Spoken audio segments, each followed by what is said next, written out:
Welcome into another edition of the James Boyd Podcast. I, of course, am James Boyd, joined by my editor, Jim Aiello. And Jim, we made it. We are through the NFL draft. There was a lot of late night Slack messages and Oh text yeah, messages. And did you get this? And did you see that? And we made it. We're alive, sleep deprived, but alive. cursing Chris Ballard for trading back and adding more work. Yeah, I mean, yeah, there was some of that. Nothing horrible he said about Chris Ballard, but you knew it was going to happen once. I mean, he even joked about it, and I think you wrote it in your God, Day two story. one of Yeah, your the day 400 two. stories. Yeah, you mentioned the day three prod. You're like, he's going to trade back. He likes collecting these guys, and lo and behold, he did that. So no, I mean, it was a good draft. We got through it. It ends months of speculation, which is my favorite thing because I hate speculating about 900 guys that are not going to Yep. get. Yep. Though I mean, maybe this transitions like you and I were talking about this right before we started the show, like what we're going to talk about and how we want to break things down. And I was like, well, we've been talking about Tyler Warren since like late January, maybe. Like Yeah. Yeah. certainly we did. I mean, at the combine, like that was the first thing that you did. You were like, I got to talk to Dane Brugler. I got to talk to him about like Tyler Warren and Colston Loveland and who's a Mhm. better fit for the Colts. And it turned out that didn't even matter as much because Loveland was already off the board. So it was just Warren was there for the Colts to take. They didn't even have to make the decision. Um, so yeah, I mean, it's kind of funny that way that fell for the Colts was that Warren was just there. Like, and then I actually kind of thought, and we get into this because you were in the room for it, but Ballard was like, yeah, it was pretty easy. Like it was the best I felt about a pick that since Quentin Nelson. Like it was essentially Yeah. like, yeah, this guy, we have a clear need. He's a great talent. It just fit. Like that's it. So again, talking about the way we talked about this pre show here, like it was a little bit boring, honestly, because it was so predictable in that. It was boring in that it was predictable. Like they needed everyone mocked Tyler Warren to the Colts, and there he goes. Exactly. So to recap the entire draft class, the Colts did pick up one more pick. They went in with 7 picks, got an eighth pick from the Rams by trading back, I believe, in the fourth round from 117 to 127. Yep. And then to recap again, it's Tyler Warren in the first round, edge rusher from Ohio State, JT Molowau. In the second round, third round was cornerback Justin Wally from Minnesota. Fourth round, offensive tackle Jalen Travis from Iowa State. And then another fifth round pick. I'm sorry, not another fifth round pick. Running back DJ Giddens from Kansas State. Your Sixth, favorite. yeah, I mean, he's a really good player. Yeah. Sixth round quarterback Riley Leonard from Notre Dame, raises some eyebrows there for some people. And another sixth round pick, defensive tackle Alabama Tim Smith. And then to round it out, Wisconsin linebacker slash safety Hunter Wohler. So that is your 8-man draft class. And of course, we don't have to talk too much about Tyler Warren. He's great. He's fantastic. He is, by all accounts, going to be the Colts' starting tight end. That's no secret. And he's hopefully going to be a playmaker for them, is what Shane Steichen and Chris Ballard really, are trying for. And I thought, just kind of put button on the Tyler Warren discussion and move on. Not to be rushed through it because he's a great player. He deserves the spotlight. But again, I've written about him. I've talked about him. I don't want to, be too redundant with you all as listeners. But I did love hearing from Shane Steichen right after the draft when he said, hey, he can do anything. He joked about putting him on defense.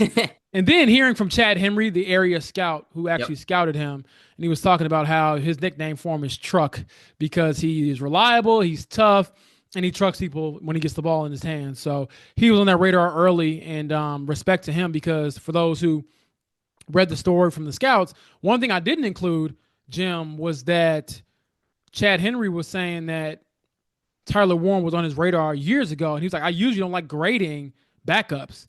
But keep Yeah. in mind, Tyler Warren was behind 4 other NFL tight ends in that room, Yeah. and he might end up being the best one. He ended up being the highest drafted one For from sure. that Yeah. room, and so hats off to him. But yeah, I guess I'll pivot a little bit now to JT Tui Molowau, Ohio State. How'd you feel about that selection at that spot? Because in the second round, we were thinking, okay, is it D line? Is it offensive Yeah. line? Is it linebacker? And obviously, I think they came away with a pretty good player.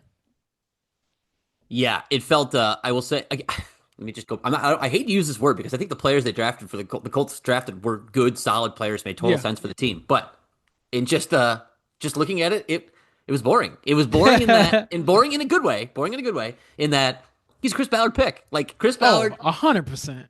took a skill player in the first round. So it's like, wait a second, hold on. And he's like, I gotta get back to my roots. I gotta get back to the trenches. I gotta draft an edge guy. Like this guy has to, like it has to happen. They needed to replace a lot of snaps with losing Dio Dangbo this Yes. offseason. So that was obviously, I think, a huge motivating factor for them was to try to find a guy who could step right in and play those snaps. I think they needed to again, it was kind of a quiet need. We talked about it a few times about like Mm-hmm. needed a little more pass rush juice off the edge because you don't know what you're going to get from Ebukam. Obviously, like I said, we lost to Dangbo. You lost him, like it lost him in free agency. So they needed to find somebody who could realistically maybe fill into the rotation because he's not going to be asked to start. Would be my Right. guess. Yeah, my favorite thing about him, though, I mean, I think it's everybody's favorite thing about him is that he went. Again, I hate this swear, but he went fucking bananas in the playoff, the You know, he college football did. He playoff. Like, did. yeah, I mean, It's wear worthy. yeah, it's. I mean, I think the first time I read it, I thought I reread it like 3 times because I was like, wait a second, he had 6.5 sacks just during the college football playoff. He had 12.5 sacks for the whole season, and he put up more than half In 4 games. in 4 games. Like that's against the best competition under the brightest lights. Like that part of it, yeah, I get it. I totally get it with the Colts and why you want to make it, like want to make a move for that guy. And he makes a lot of sense. Like he makes a lot of sense for what they needed on the team. Again, not the need that everybody maybe thought. Like I think you and I maybe thought they would have gone, oh, okay, let's get the right guard right here. You know, Yep. put him in. Or hey, let's get the linebacker out opposite Zaire Franklin right here. Mm-hmm. They have starting edge players, but we can. Chris Ballard, like he took the skill player first, so now we got to go back and say let's keep going on the trenches. Let's get another edge player. He loves drafting his edge guys. And hold on, I'm gonna do it. I got it pulled up here. Tui Moalau makes a lot of sense for them. I don't know what, like I said, what was your impression? Were you shocked? Were you surprised? I mean, again, were you surprised? Not surprised because you know Ballard, but more like that they went edge over some of the other needs that they had. Yeah, I thought they would lean towards the offensive line, whether it was a tackle or a guard or somebody that could probably play both. And I knew they would pick up an offensive lineman at some point in the draft. But yeah, I guess I was a little bit surprised just because, when we had our discussions, it was like, what can you do to help Anthony Richardson? Or what Yeah, can you do to help Daniel Jones? Whatever quarterback you're starting, ideally in this scenario, I think for the Colts, it would be Anthony Richardson. yeah, But he's a really good player. And I think he kind of gives me Quiddy Pay vibes a little bit, where he has the high floor. I don't think he's going to be like in any scenario, barring injury, where he'll be like a bust of a player. But the question is how much upside is still there and can he reach another level? But obviously, we saw when it came to big game hunting, he was legit. And then keep in mind, he's facing a bunch of double teams. This isn't a guy who's getting those numbers because he's on this loaded. And don't get me wrong, Ohio State was a loaded team. I think they had 14 draft picks. But that defensive line, he was one of the dudes you double. Like he wasn't the afterthought. He was the top of the scouting report, I believe, along with Jack Sawyer. So again, he to produce like that was pretty impressive. And then also he has some Colts connections, having trained with Zaire Franklin that's right. out in Seattle. That's where he's from. When he was in high school, around the college age as well, they bonded over wearing 44 because obviously Zaire wears 44 now. And Everyone on then the Colts wears 44. yeah, and then JT, I guess the second JT, number two, Tui Moloau, he wore it in college at Ohio State, so there was some bond there already. And again, Mike Lacey, I believe, is the area scout who put in a lot of the time for just grading Tui Moloau, and obviously he felt very highly of him, so they picked him, and he joins a defensive line room that is I think is pretty good, on paper. He will be a rotational guy, and he does Yeah. offer you some versatility, similar to Dio. He can play inside, he can play outside, and then keep in mind with Lou Anarumo's defense, I would expect a little bit more sub packages and things like that. So he should be able to get, some valuable snaps. And again, I'm not a genius here. I'm not stating the obvious. He's a second round pick. Those guys are expected to play. And Yeah, so he'll he play. will play and have a chance to contend, for some serious snaps. And looking at the rest of the D line, obviously you have Quiddy, I believe, on one side, and then you have Latu on the other, and he'll be able to rotate in and help out with the defensive line and what's being pushed there. To me, to pivot a little bit, Jim, the head scratcher was the third round pick, Yeah. Justin Wally, the Minnesota cornerback. Yeah. Our guy Dane Brugler had him mocked as a 6th round pick, and then Yep. Justin Wally himself told us that he was hearing he could go anywhere from round 2 to round 6, and so it was a bit surprising at first. I was like, "What are you doing? I don't get it." But after hearing Chris's explanation, and he told us before the draft if he ever swung on a guy who didn't have like the prototypical traits he looks for in a cornerback, Yeah, the longer guy, more size. You have to have something that's kind of rare or special about you. And he mentioned the speed. yeah. Guy ran a 4.37 with the cast on, which I got a kick out of because I'm like, well, his foot wasn't broken. I mean, probably a little bit of a wind drag or whatever you call it with the Yeah. cast. But again, I'm like, you're saying this like he's Abdul Carter and he had a foot problem. Yes, I know he's fast because his feet are fine, but I think what stood out to him, he said, was instincts, football instincts, being around the ball, and to the guy's credit, Justin played a ton of football at Minnesota. I believe he started 42 games, and got a lot of experience. He said playing, outside, playing inside. He's kind of a tweener, Yeah, and I that's think this was also, and maybe I'll ask you this, Jim. Is this like a little bit of the Lou Anarumo influence by going to get this guy? you and I talk too much football together because as you were talking, I swear to God, I just wrote Wally Lou pick question mark. Like I've seen I've covered Chris Ballard a long time, in Mm-hmm. different capacities, in different jobs that I've had. This pick, he didn't fit. He didn't fit. Like I don't. Now I will tell you that we've heard the story before. I'm sure Colts fans have heard the story before. You know, Chris Ballard made his bones as a scout with the Bears. Everybody knows that. He drafted Nathan Vasher. He was part of the. I mean, was one of the reasons they drafted Nathan Vasher. Is one of the reasons they drafted Charles Tillman, Peanut Mm-hmm. Tillman. Everybody loves, but I believe the story was about Nathan Vasher. And again, if I'm telling the story and Chris Ballard gets mad at me later, I'm sorry. I think this was maybe an off the record thing at one point, but at this point, I think it's okay. Um, I believe it was Nathan Vasher, who's a Texas cornerback, and he loved him as a scout. But the Bears had certain measurables that they wouldn't draft corners at a certain speed, different size, length, speed thing. Right. Anyway, Ballard admitted at one point that he fudged the number on Nathan Vasher's 40 time so that he would qualify for the Bears because he liked it so much because he liked Vasher so much. So this kind of rings the same bell to me in a way. Like I again, like I feel like he had a passion for a guy and he was just like, I don't care. Like I don't care if he doesn't measure up to the things that we typically look for because Ballard is very disciplined, I would say, in looking in for Mm-hmm. the certain types of, especially secondary guys that he looks for. They have to have be a certain size, weight, speed kind of guys, and Yeah. this doesn't fit necessarily with what he normally gets. So, like you said, there must be something special about him that appealed to Chris Ballard and maybe to Lou Anarumo. I am very curious. Like this is definitely the pick when you're looking through the board that stands out. Like I was looking at Dane Brugler's, all hail the king, Dane Brugler, for all the things that he did for through the Oh athletic yeah. beast and all the stuff. Like, I mean, he's just unbelievable.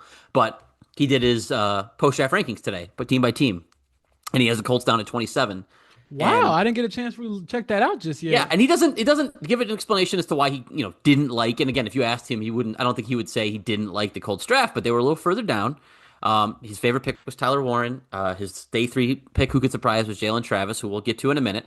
But he doesn't talk about anybody he doesn't like. But I just have to think part of the reason he didn't love this draft was Justin Wally. Like I think the reason they're this far down is because it didn't marry between his rankings and where they had him picked. So I am. It's definitely the pick when you look at the board that stands out the most.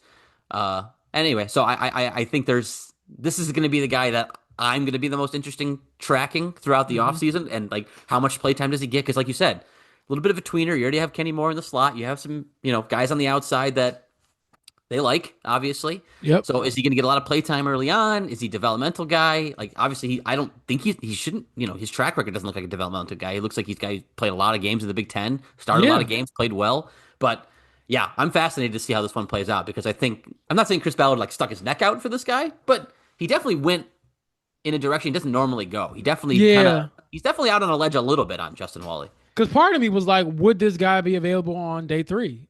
Had you not taken him. Now there was a run at that point of cornerback, so maybe you're feeling a little bit of pressure to go get yours and who you really like. And he did say, we don't care about what anybody else says. We rank them and we take them. That's his philosophy. And obviously, he knows more. They've scouted these guys for years, and they obviously dedicate their lives to this. And so I would definitely, tip my cap to that grind, and the people who kind of, targeted him. For sure. But when it comes to Justin Wally, I also have to think, and we'll dive into this throughout the show. this was one of those moments where I was like, what does this mean for the rest of the roster? Yep. With Tyler Warren, automatically he's the guy. No questions there. Tui Moloau, very clear what he's going to be able to bring. Justin Wally, I'm like, man, will he start? Will he not? Will he be a tweener? Like, will he be used more because they're just doing more dime package? You know, that's one thing that Chris Ballard did say. You Yeah. know, they had a little bit of dime last year, but it seems like they're more committed to doing that. You know, where they have Yeah. five defensive backs out there. So could that help him see the field more? Or is this a scenario where they're like, we like what Jalen Jones has brought, but could we get somebody else on that outside who could potentially start? And Justin Wally is a bit undersized. I believe he's 5'10", like 190. I don't know if that's big enough, to be an outside corner in the NFL. Like you can be, I don't want to act like every, cornerback is Pat Surtain. They're big and strong and do whatever and can run. So perhaps he can be that, but I'm curious to see how the depth chart kind of shakes out throughout camp because obviously Jalen Jones has been a starter, a full-time starter for better part of 2 years now, or better part Yeah. of a year and a half now for this program. So we'll certainly see. I said program like we're in college for this franchise. It's a program, isn't it? Yeah, something like that. It's always funny to hear the rookies talk about that because it's like you'll get that out your system pretty quickly. But Yeah. yeah, that pick was a bit of a head scratcher. But I will say he was probably one of my favorite draft interviews because he was so hyped, so happy, telling us it was a dream come true. And a lot of them always say those things, but you could just tell he was so giddy with his opportunity and also very confident. He was like, he said, I played every single snap you can imagine as far as coverages, and he's excited to kind of use that versatility to his advantage. He Yeah. did have off-season wrist surgery, so we'll see where he's at when he gets in. But it doesn't sound like it's going to be anything major. He played through it this past year, which the Colts respected, and yeah, that was a notable pick for sure. But again, you look at his tape. He's around the ball, pretty often. And I know Ballard mentioned the USC game as one that Yep. stood out to him. And I believe he had like four, passes defensed and pass breakups that game. So Seems like obviously that was a dominant game. Oh, I was gonna say, it seems like they just watched a lot of USC tape, and that ended up being the reason they picked certain Yeah, guys like Tyler Warren. They were like, oh, the yeah. USC tape. Justin Wally, oh, the USC tape. So It yeah, would feel better if this was like the Reggie Bush, USC yeah, days, where like yeah, they were yeah, actually really good. I'm like, but USC was terrible. So I don't know how much I want to, read too much into that. We made a joke about that in the media room, like, we want to hear some other opponents besides, USC. But, yeah. speaking of, other guys that stood out, literally this guy stands out, Jalen Travis Big from boy. Iowa State. Just your initial thoughts on that. I mean, because for those who don't know, when we were going through the draft, the way it kind of works is the pick comes in, and then I have to immediately start like kind of writing my quick reaction to it, while Jim is basically building this file to compile all of our draft picks in one spot. So while I'm kind of researching him, he's doing some research as well. And when you look up and you see, oh man, he's 6'8", 338, I believe, or something like that. How do you digest that? I mean, I it's a hard not to be kind of like impressed. You're like, okay, yeah, that guy. If he's got and I'll tell you, it was married with the RAS score. I Yeah, I was believe it like, was above 9. it was above 9, and so I was like, oh, he's the guy who's that big. And RAS is um it does factor in your size to your Yeah, athleticism, like so it again. But I just was and for gonna say those like listening, RAS is relative athletic score. It's basically like a formula of how athletic you are for your position. That's as right. simple as I can put it. I just seeing the fact that he was that size and that athletic, I was like, yeah, okay, I'm in. Like that again, talked it. We're back. Like Justin Wally didn't fit the Chris Ballard mold necessarily. Oh, okay. We took the mammoth man who can move to play in the Yes. trenches. It's like, oh yeah, okay. Now Ballard's back to being Ballard again. Like this makes total sense. I really liked the pick. I'm with you though. I kind of thought they would do O line earlier. I thought there was maybe a sneaky possibility. If a Kelvin Banks fell to them in the first round, they Yeah, might they something like might do that. that. Like I Hmm. kind of thought, like you and I have been on this all off season. Like this needs to be the off season of helping Anthony Richardson and or Daniel Jones, but helping the quarterback and making sure that he succeeds more Richardson than Jones, obviously. But Hmm. so I kind of thought they might go O line a little sooner. But the plan seems to be pretty evident here. I mean, if you're looking at it, it looks like the pick of Travis means that he could potentially be the swing tackle that the Colts need, where then you could kick Gonzalez inside to play Right. guard. I don't know if that's the way you were interpreting that pick, but and that's a lot to ask of a fourth round pick is to immediately step in and be the swing tackle because that's a huge role to play, frankly. Right. But I will say this: Chris Ballard's been on the money with some of his mid-round offensive line picks of recent. I mean, Bortolini, Gonçalves, these guys, Ryman, like these guys have performed for the Colts. So I don't, again, we've done this before. We've criticized some of the picks, especially DBs. I mean, cornerbacks. Chris Ballard has whiffed on a lot of these for the Colts Mhm. in the mid-rounds, especially. But offensive line of late, he's nailed. So I think you got to kind of just trust him on this one. Oh, absolutely. I mean, this is to me kind of the makeup for Blake Freeland a few years ago. Okay, He yeah, was fair. supposed to be your ideal, and again, that's one pick. I mean, the other ones he's made, I feel like on the offensive line have been, fine picks, and Yeah, potentially two of them could be starting this year as far as last year's draft picks in Tanner yeah, Bortolini at center. And, my guess would be that Matt Gonzalez is the right guard yep, going forward. We'll find out more when they line up in camp, and we can just look through with our own eyes and see who's in the starting unit. But this was at the point in the draft where, well, at least at the end of the draft, when I looked back on this particular pick, I was like, man, maybe they're really high on Matt Gonzalez being the right guard, because it yeah. felt like if you weren't, this is when you would do it, because that would maybe take priority over the backup swing tackle. But in Jalen Travis's defense, he is super athletic. He does have experience. Super smart guy. Went to Princeton, has a degree from Princeton. Transferred to Iowa State for his last year of college football. Wants to go to law school afterwards. But he did say, Jim, all the academic societies here to play ball, and he's a hell of an athlete. Play AAU basketball growing up with Chet Holmgren, who's currently in the NBA playoffs, as well as Jalen Suggs, who's also in the NBA playoffs for the Magic. Yeah, So, he told us that, I believe he said he was at Chet Holmgren's like draft party, and really? now Chet Holmgren is on OKC, and they're like one of the best teams in the NBA. Yeah, So that basketball like nimbleness didn't really leave him, and that's one of the things that stood out. Talking to some of the area scouts, they were just saying, well, this guy was really, really, just nimble, athletic, powerful, and a lot of it I think will have to do with making sure you don't get too upright, because usually when you're that big of a tackle, sometimes guy can get underneath you and kind of force you to, bend a little bit or go places you don't want to go. So he'll have to work on his base more. He comes in, I would think, as like a rotational, a spot guy if you need him, to step in, but certainly is a developmental piece and somebody they can think very highly of, because if you think about it, again, offensive linemen who go on, day two, early day three are usually guys you would expect to start somewhere down the line. And also, just a little side note before we move on to the next pick, to me, it was also keeping in mind that Braden Smith is in a contract year. So although he's back and he's healthy, and again, if you haven't read Joel A. Erickson's story, Andy Starr, about what Braden Smith yeah, went through with his OCD, I highly encourage you to read that story. That lays it all out. But at the same time, getting back to football and contracts, he isn't getting any younger, and he's in a contract year. So you do want to kind of backfill that position. And who knows? I do know that Jalen Travis has potential to be, a tackle in the NFL. Started 8 games at right tackle in college. Started 18 at left tackle. And again, he is that swing tackle that they usually try to, go out there and get. And he could come in handy. You think about the Colts' offensive lines the last few years, they've gotten banged up, and they needed a guy to step in, and he certainly is a massive, massive guy. Now, to move on to the fifth round, your favorite. DJ Giddens. Oh yeah.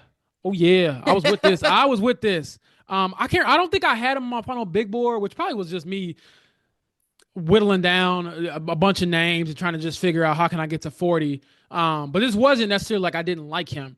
Yeah, One of the things that stood out to me, Jim, he has a catching ability, but he's a bigger back. he is a bigger back. He Yeah, isn't, a smaller guy like, Brashard Smith was at SMU. This guy was a bell cow at Kansas State his last 3 years. Pretty fresh, considering that he only played 3 years of college football, redshirted his first year. And so he ended at K-State with, I believe, the third most rushing yards in school history, averaged 6 yards a carry. So it sounds like he could be a lot more than just like a third down guy, which I know for you sounds a bit enticing just because of, what we saw last year. When JT went down, it was like, man, who do you have behind him? yeah. You missed. They definitely missed having like the Zach Moss career year they got out of him the Mm-hmm. year before. Well, I think they noticed that because Zach Moss is a good pass protector, and so they kind of missed somebody like that. I think DJ Giddens maybe has the requisite size, to be a good pass protector. It seems Yeah. like, and again, if you look at the scouting report in the Beast on him, it seems like he is a guy that's willing to work hard at a lot of things. He's a very humble guy from what Dane had written about him. So I think if you can kind of teach him a little bit more technique, he's definitely got the size to become a better pass protector, and that'll be very helpful to them. But to your point, like I don't know, man. I'm looking at some of the scouting. I'm like, displays good vision, tempo, and cutting skills at the line of scrimmage. Hmm. I he's kind of got that 6. I kind of seeing a little bit of maybe I'm crazy, but maybe I'm seeing a little bit of Marlon Mack in there, who I was a big fan of for the Colts when they had him and they drafted Hmm. Jonathan Taylor. Now it seems like maybe they're bringing a guy back like that a little bit. I like him as a potential 3 down player. That if Jonathan Taylor were to get hurt, which you've noted multiple times that he's missed time pretty much every year of his career, especially recently. Yeah, over the last 3 years, he's Yeah, missed at least 3 games due to injury. And so, again, he was extremely durable throughout his entire life up until recently. right. And so, and again, the older you get, the more miles you get. How can we can't bank on you necessarily, being that healthy moving forward. For sure, and I mean, like I think Chris Ballard knows he's been around the league long enough. Like he's coming off a 300 touch season. Like that's 300 attempts that's usually one of those lines where you're like, okay, well, I mean, look at the next year. He had 332 attempts in 2021. Next year, didn't get to 200 because he missed 5 games. Like that happens to NFL running backs, all NFL running backs. And if you remember, during when he was drafted, Jonathan Taylor, one of the knocks on him was that he had a lot of workload on him in Oh Wisconsin yeah. as well. So he's had a lot of carries in his career. So targeting a guy in a deep running back class with a 5th round pick, I kind of thought that was the perfect swing for the Colts. Now, you said could he be a little bit better pass protector? Sure, but like there's a reason he was also in the 5th round. But maybe in other years he would have been a 4th round pick, maybe a late 3rd round pick, that kind of thing. But given Hmm. how deep this class was at running back, but I don't know. I really like him.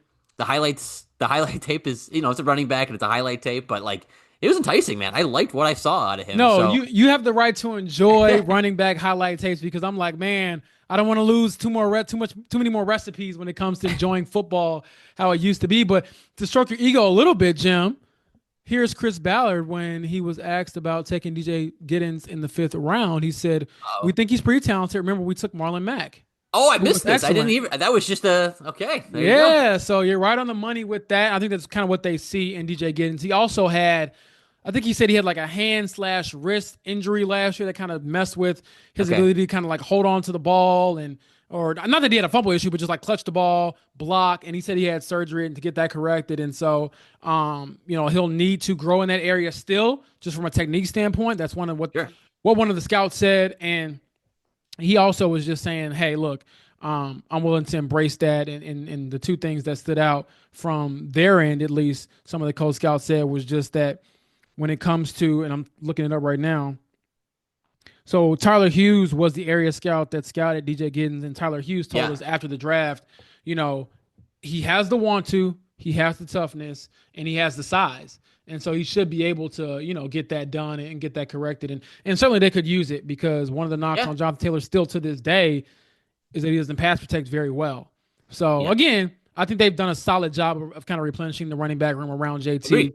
adding Khalil Herbert as a free agent, Yep. adding DJ Giddens, and I think now you're in a better spot than you were last year because again, when JT was unavailable, it got dark pretty fast.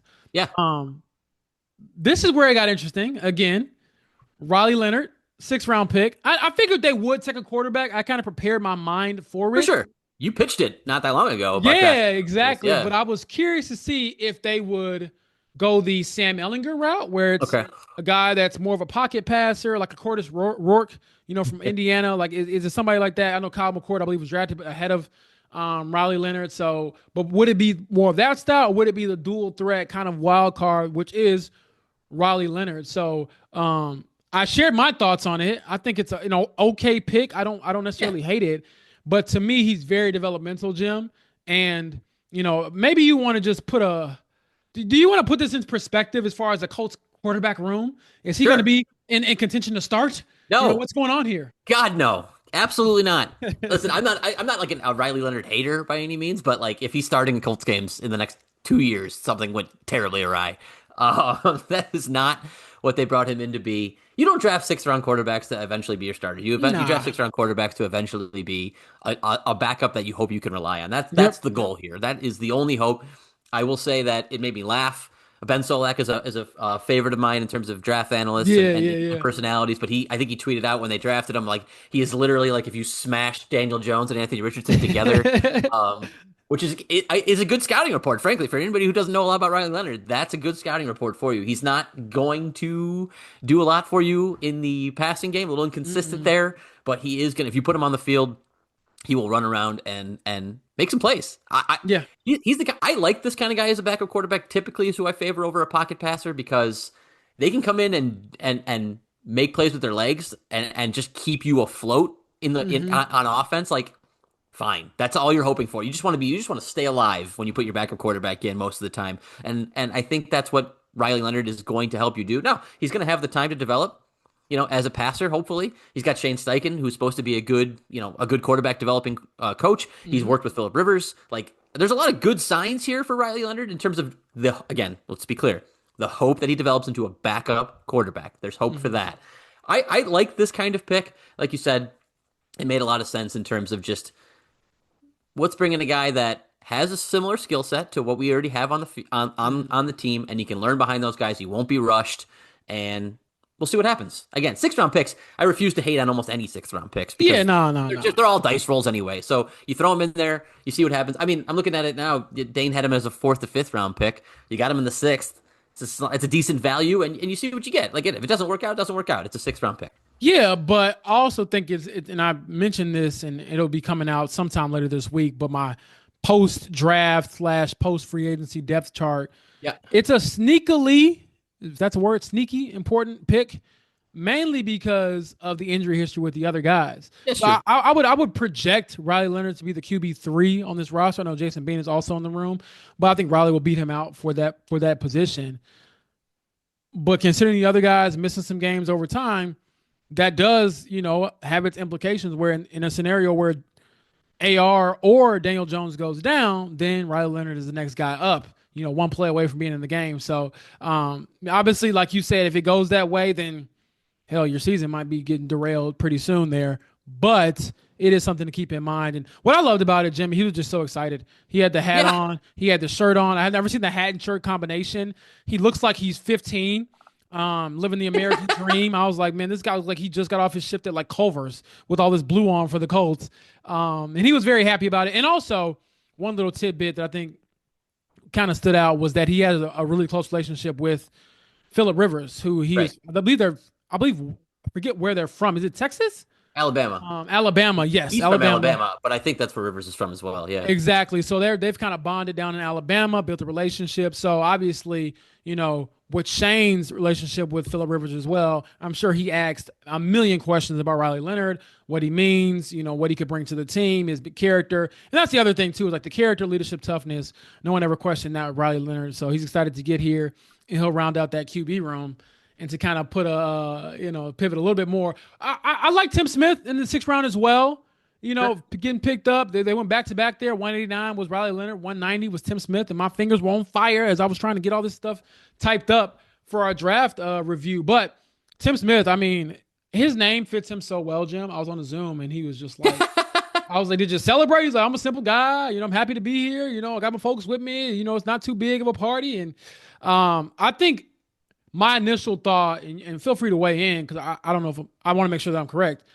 To me, as a run stopper, he feels like a Grover Stewart depth Oh, guy. that's the way he talked and the way he sounded, and then what his like scouting report was. I was like, oh, they just drafted Grover Stewart again. This is great. Yeah. Okay. Like, Okay. Because I was like, man, I'm getting Grover vibes, but I'm keeping in mind, like I do know that there's different, defensive tackles, and obviously Grover is more of a run stopper, whereas like DeForest is more of like a pass rusher. So, what he's what do not you as think about just yeah, backfilling that position and and, yeah. and, and kind of getting some fresh blood in there? I was gonna say I don't think he's. I gotta be not totally sure what Grover's weighing in at these days, but 306 looks like he's probably a little smaller than Grover. Mm-hmm. But I think that's what they brought him in for, is to be the run stopping guy that I think was it. Oh, it was 2 seasons ago, I think, right when Grover was out with the suspension. I think it was Yeah. Yeah. the run game really suffered, and they didn't really have a guy that could drop in there and be that kind of guy who could replace him and help with the run defense. So I Mhm. do like that idea of having him as depth. Again, I think it's a lot to ask of him as a late sixth Yeah, round he. pick, I don't think it's gonna like be tomorrow, but he is somebody who, but that's the again, idea. Yeah, yeah, if you kind of get through it and get some reps in, and again, if you rotate in here and there and get more comfortable, yeah. who knows by week 17, assuming you make the 53-man roster, could you contribute in that way?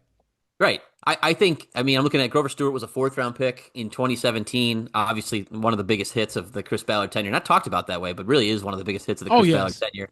I think if you get that out of, not that, because that's way too much to ask, but if you get a player like that out of Tim Smith in the sixth round, that's what you're hoping for. Mhm. And then like you mentioned, they have both their tackles are 31 years old. They needed a little depth there. Um, I think again. I don't want to say he's the heir to Grover Stewart, but that's what you hope. That's what you're drafting for, right? Like Yeah, that's that's what what you you're hope. Yeah. hoping when you're looking at these guys and you're saying, okay, I hope they can become X. It is the heir to Grover Stewart. Now that's a big ask, and it won't happen right away if it does happen at all. But that's what you're going for, Mhm. and you do have these guys. No, they both stayed relatively healthy throughout their careers, but if one of them does go down with an injury, you want to have some reliable depth behind them, and Tim Smith will hopefully for the Colts provide that. Exactly. As Chris Ballard always says, you can never have enough in the trenches. And then rounding out the 2025 class is Hunter Wohler, the Wisconsin do it all defensive back, is kind of how I would frame him. They're going to try to transition him to linebacker. Reading Dane Brugler's analysis of him, he doesn't have, it seems like the long speed to really be a safety in the NFL, Yeah. but he is versatile. He is rangy, and if you put him at linebacker, kind of similar to what they wanted to do last year with Jalen Carlisle, moving Yep. him from safety to linebacker. He offers some versatility, also special teams experience in coverage, is also as a punt returner. And so again, seventh round pick. No one's going to be freaking out if this is a miss or if he doesn't make the team initially as a 53-man roster. You draft him to develop him and hopefully, use him at some point. But I think it was a fine seventh round pick and another, Ballard type of pick because I believe his RAS was above 9. It's a 10 Yep. point scale, and he's a super freaky athlete. Special teams ace. That's what you're looking for out of this guy. You want him to Mm-hmm. be a special teams freak that maybe Lou Anarumo can turn into certain like sub packages where you use him as a guy Yep. who covers a tight end, specifically in a certain, in like I Yep. said, in a certain situation. Mm-hmm. That's it. That's all you're hoping for. It's a seventh round pick. That he's got the. I'm looking at what Dane Brugler wrote about him. He's a coach's dream because of his belief in the program and hatred for losing. Experience on special teams. 120 tackles in 2023 were the most by a Wisconsin defender since 1991. I'm sorry, Wisconsin defensive back since 1991. Like tackling machine, guy who hates losing, special teams experience. That's bam, seventh round That's what pick. he told us. That's what yeah, that's what you want out of a seventh round pick. Like Yeah. I almost think a guy like that has a better chance of making the team than some of the guys who are picked than like a Riley Leonard or a Tim Smith even, just because he's going to have a defined role the moment he walks in. It's going to be a special teams coverage ace for us Mm-hmm. right now, and if he can be, he's going to make the team. Oh, absolutely. And again, he has the right attitude. We talked to him. I don't know what kind of phone signal he had, but he did a Zoom call outside, and it was like the clearest Zoom call ever. I'm like, man, you must be playing for like 7G or something like that. Because how the heck are you this crispy when my Wi-Fi at home doesn't look this good? So at this point, I think looking back at the entire draft class, the questions I still have again, right guard, is it Matt Gonzalez? Is it somebody else? Not on the roster quite yet. Who's your starting weak side linebacker? If it's Jalen Carlisle, okay, but are you a little bit hesitant to give him that much responsibility Yeah. as a second year player who didn't play, much, I won't say much, didn't play for a large portion of his rookie season due to injuries. That's certainly a question mark there. And then I thought about the Hunter pick made me think as well too about safety. Like, do you want a little bit more depth there? Just considering that I believe Rodney Thomas is like the only other safety on the roster right now who started the game in the NFL besides Cam Bynum and Nick Cross. Marcel Dabo, practice squad guy, hasn't played in a real game. And then Daniel Scott hasn't played in 2 years or hasn't played actually in the NFL just yet because of a torn ACL his rookie year and a torn Achilles last year. So it's something to keep in mind. But I mean, to me, Jim, the good certainly outweighs like the holes that we kind of see still Yeah. because they filled arguably their biggest hole on the first day at tight end. And I think after that, they kind of were able to, mix and match because we could make arguments that, hey, you should have took a offensive lineman in the second round and a defensive end in the fourth round. Like you just never really know, how it's going to work out. But I think for the purposes of just kind of looking at the draft, it was a fine draft. It was fine. I agree. I know I used the word at the beginning. I called it boring, but boring in a good way. They hit a lot of the needs that they needed to hit. They didn't take a lot of make a it doesn't appear that they made any big mistakes. I Right. know the Wally thing is interesting. We'll see what happens there, but like I don't know. I they hit all the notes that you expected them to hit. I would say to try to go through the questions that you're asking. Like, okay, guard. I think you try Gonzalez out there. You see what happens. If not, hey, there's a guy like Brandon Scherf out on the free agency who is a very reliable guard who's played a lot of games. Not gonna be a star or any means, but Right. if you see what you have from Gonzalez early on, and you say, okay, do we need to make a call or do we Yeah. not? And do we want Right. to just give Chris Ballard? I know always leans toward giving the younger guys development, so that's what I would expect. He won't Hmm. address it in free agency, but there are potential solutions out there. Same Yeah, thing at and linebacker. to Okay. just interject a little bit, does having the entire offseason to transition to guard help you? Because Yeah, keep in mind, Matt Gonzalez started 8 games last year, but that was at like left and right tackle. That wasn't at yeah. guard. So if you give him like a clean slate, sort of, and say, hey, we're going to start over from here, does that help him kind of go into that position? Because I would imagine it's probably a little bit better for him to learn how to be a guard over an entire offseason versus like last season where we were all kind of thinking, would they move him to right guard? Well, he just played left tackle, just played right tackle. His head's probably spinning. And would you hurt him more if you throw one more thing on his plate? So I do like where you're thinking there, Jim. Yeah, I think it's possible that they can go that direction. Again, you let them play, let them try, see Mm-hmm. what you have in camp or Mm-hmm. in OTAs, that kind of thing, and see where you're at. I mean, this is not something that Chris Ballard hasn't done before. He's made addition. He likes to make additions in the veteran market after the draft to say, okay, we have a hole here. We might want a young guy to play there, but we'll see what happens. Right. They've done it with Eric Fisher at left tackle. They've done it. Right. I'm blanking other names right now, but they've done this before. The other thing I want to say is that linebacker, like I think you see what Jalen Carlisle looks like post surgery. You see if that's what you want to go with. But I will mention, I think we have to mention that we talked about this, I think maybe months ago, but it popped up in our friend Paul Dehner's story out of the Bengals that given what they did, they drafted a couple of linebackers pretty early on. Yeah, That good they call. might want to cut Jermaine Pratt. It'll save them almost $6 million against the cap. He mentions you can expect the Bengals defensive coordinator and Pratt fan Lou Anarumo in Indianapolis to be among those interested. Not saying it's definitely going to happen, but hey, It's listen, something to keep in Paul, mind, certainly. yeah, yeah. Paul's one of the best at what he does, especially at the Athletic, and he wouldn't write that if he didn't think it was realistic. And I think it's again, there's a hole. You see a hole for the Colts. You see what the Bengals might be doing. Like it doesn't take a lot to connect those dots. So We're I not doing rocket science, maybe like Jalen Travis was doing at Princeton or whatever he has his degree in. So yeah. I agree with you there for sure, Jim, for sure. Yeah, and I actually forgot what was the third one? I lost it. This I is a good want to podcast. say that those were I think those are yeah, I think that we kind of hit on all. I'm trying to think, linebacker, right guard, Yeah, and hell, I don't know if I mentioned it the first time around, but kicker is somebody to keep in mind. yeah, Spencer Schrader, yes, I know he's like their guy all of a sudden, but he made 5 kicks last year, none of them for 50 yards out. He is very much a question mark going into next season. So I believe that they've reportedly signed a couple of kickers, and I'll for those listening, I will definitely jump on the undrafted free agent market. So look out for stories coming your way soon on that. For those of you asking, hey, what are the team up to as far as team activities? They're like off this week, not like from working, but from us. We don't have an yeah. availability this week post draft, so we will check back in the following week to kind of get some updates. The rookies will be there, I'm sure, by then, and then we'll get you updated as far as rookie mini camp. So there's a couple other things still on the horizon, but as I kind of started the podcast with Jim, we made it to the end of the draft. We made it Yeah. through. I mean, did you see the sun any I, day? I did. I did. The third day on Saturday, I took my kids to like a little petting zoo in the morning just to like get out and see the sun. Respect. See my kids to be honest with you. Like yeah, 'cause I Yeah. didn't see them the rest of the day. So no, we got to hang out with them on Sunday a little bit. Yeah, no, it was a good draft. I think Tyler Warren. I was listening to a fantasy podcast earlier today, and people were like, "Ah, Tyler Warren, this sucks for him," and I get it. I get it because Anthony Richardson Quarterback is completed, a I think, question mark. 11 or 12 passes per game.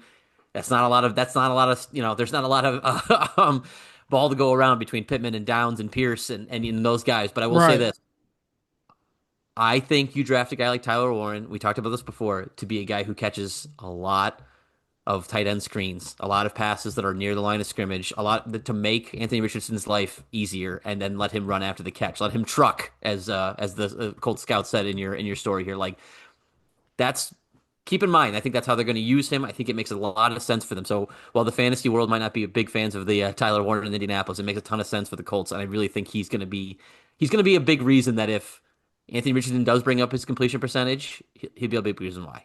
I will leave the listeners with this. We had a chance to talk to Shane Steichen after the mics went off at the end of the draft, and let's just say he's excited about the possibility of how he could use Tyler Warren in this offense. So, will we see it very soon? Probably not. You know, they'll keep a lot of things under wraps, but just keep in mind that Shane Steichen, yes, I was critical of him last year with some of his play calls, but he is one of the more creative minds Oh yeah. in the NFL. We've seen what he's done with higher end or higher talented tight ends. And so again, if Tyler Warren is your number one, Molly Cox is your number two, to me that's a fine tight end room. And then we'll have to kind of see from there what it means for the rest of the offense. You know, now I feel like the tension goes back to quarterback watch.